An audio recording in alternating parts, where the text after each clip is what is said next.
अस्सलाम वालेकुम। इस वक्त चक नंबर 102 बुर्ज मंडी में खड़े हुए हैं। ये पोलिंग स्टेशन पीटीआई का। यहाँ एक बहुत बड़ी धांधली का प्रोग्राम बनाया गया है। धांधली हो रही है यहाँ पर। ये बुजुर्ग बताएंगे, हमें पीटीआई के वर्कर हैं, ये बताएंगे कि धांधली कैसे हो रही है। अस्सलाम वालेकुम। राणा बशीर अहमद बात कर रहा हूँ। हल्का पीपी 97 बुर्ज मंडी फैसलाबाद।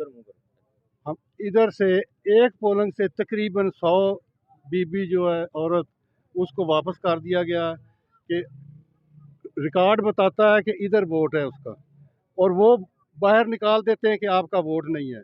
वो हमें इधर आके हमारा सर पीटती हैं कि हमारा वोट किधर है। हम जाते हैं तो कह देते हैं इधर वोट नहीं है। रिकॉर्ड बताता है कि ये हाई स्कूल में वोट है।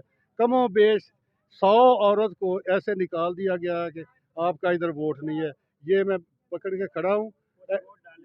कुछ कुछ थोड़े वोट डले हैं, ज़्यादा वोट बाहर निकाल रहे हैं कि आपका इधर रिकॉर्ड नहीं है, रिकॉर्ड नहीं है। क्योंकि हुकूमत भाई उनकी है, नून लीग की। पीटीआई अपोजिशन में है, जो उनकी मर्जी है वो कर रहे हैं। हम तो शोर डाल रहे हैं, हमारी सुनता कोई नहीं है। ये शनाख्ती कार्ड है जी, ये शनाख्ती कार्ड है। इस खतून का वोट यहाँ पर यहाँ लिस्टों में मौजूद है, लेकिन जब पोलिंग बूथ में जाते हैं वहाँ मौजूद नहीं पाया जाता है। यही धांधली की प्लानिंग थी और ये यहाँ पर इस पोलिंग बूथ पे हमें नज़र आई है। हमारा काम है इसकी निशानदेही करना।